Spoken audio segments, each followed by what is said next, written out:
بسم اللہ الرحمن الرحیم۔ ذکر چل رہا تھا غزوہ خندق کا، اور رسول اکرم صلی اللہ علیہ وآلہ وسلم جن پر ہمارے ماں باپ قربان ہوں، ان کی قیادت میں، عظیم قیادت میں صحابہ اکرام سر دھڑ کی بازی لگائے ہوئے تھے، اور ان کی کوشش تھی کہ کسی طرح کافروں کے اس حملے کو انہی پر الٹ دیا جائے اور کافروں کو عبرتناک شکست ہو۔ لیکن اسی دوران یہودیوں کا سازشی ٹولہ اپنی کارروائیوں میں مصروف تھا۔ اس کی کوشش تھی کہ مدینہ منورہ کی نوزائیدہ اسلامی ریاست کا خاتمہ کر دیا جائے۔ چنانچہ اسی حوالے سے بنو نذیر کا مجرم اکبر ہوئی بن اخطب بنو قریظہ کے دیار میں آیا اور ان کے سردار کعب بن اسد قرظی کے پاس حاضر ہوا۔ یہ کعب بن اسد وہی شخص ہے جو بنو قریظہ کی طرف سے عہد و پیمان کرنے کا مجاز تھا، اور جس نے رسول اللہ صلی اللہ علیہ وآلہ وسلم سے یہ وعدہ کیا تھا کہ جنگ کے موقع پر آپ کی مدد کرے گا۔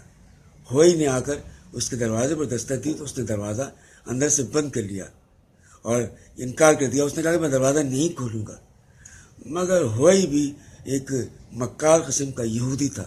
اس نے ایسی باتیں کرتا رہا اور اتنی خوش آمدیں کی کہ بالآخر کعب نے دروازہ کھول ہی دیا۔ ہوئی نے کہا کہ اے کعب، میں تمہارے پاس ہمیشہ کی عزت اور بہت بڑی فوج لے کر آیا ہوں۔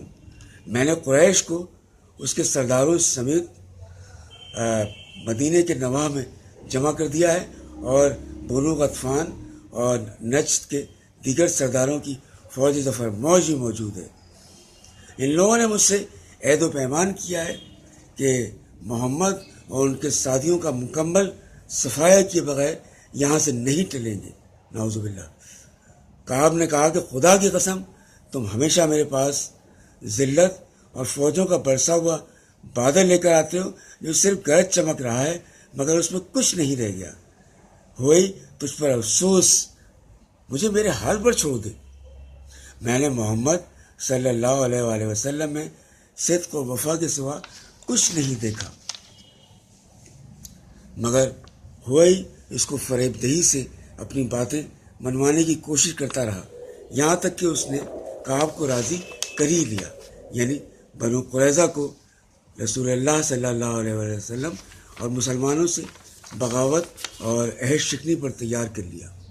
لیکن اس کے لیے اسے یہ عہد و پیمان کرنا پڑا کہ اگر قریش نے محمد صلی اللہ علیہ وآلہ وسلم کو ختم کیے بغیر واپسی کی راہ لی تو میں بھی تمہارے ساتھ تمہارے قلعے میں داخل ہو جاؤں گا، پھر جو تمہارا انجام ہوگا وہی میرا بھی انجام ہوگا۔ چنانچہ ہوئی کے اس پیمان وفا کے بعد کعب بن اسد نے رسول اللہ صلی اللہ علیہ وسلم سے کیا ہوا عہد توڑ دیا اور مسلمانوں کے ساتھ طے کی ہوئی ذمہ داریوں سے بری ہو کر ان کے خلاف مشرکین کی جانب سے جنگ میں شریک ہو گیا۔ اس کے بعد قریظہ کے یہود عملی طور پر جنگی کارروائیوں میں مصروف ہو گئے۔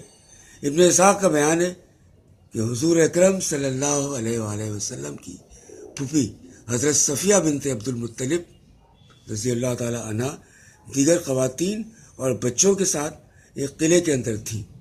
حضرت صفیہ کہتی ہیں کہ ہمارے پاس سے ایک یہودی گزرا اور قلعے کے چکر کاٹنے لگا۔ ہمارے اور اس کے درمیان کوئی نہ تھا جو ہمارا دفاع کرتا۔ رسول اللہ صلی اللہ علیہ وسلم مسلمانوں سمیت دشمنوں کے بالمقابل پھنسے ہوئے تھے۔ اگر ہم پر کوئی حملہ ہو جاتا تو آپ صلی اللہ علیہ وسلم انہیں چھوڑ کر آ نہیں سکتے تھے۔ حضرت صفیہ کہتی ہیں کہ میں نے ستون کی ایک لکڑی لی اور اس کے بعد قلعے سے اتر کر اس یہودی کے پاس گئی اور لکڑی سے مار کر اس کا خاتمہ کر دیا۔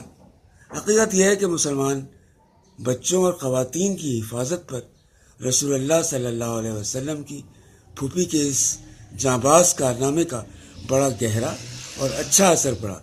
اس کارروائی سے غالباً یہود نے یہ سمجھا ہوگا کہ ان قلعوں اور گڑھیوں کی حفاظت پر کوئی فوجی دستہ مامور ہے۔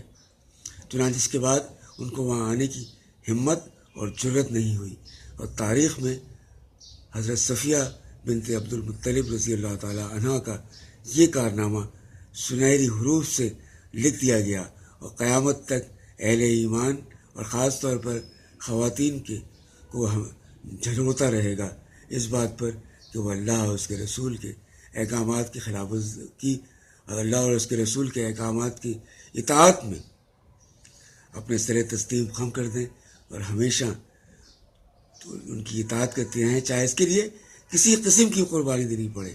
ہمارے ماں باپ قربان ہو رسول اللہ صلی اللہ علیہ وآلہ وسلم پر۔ وما علینا الا البلاغ۔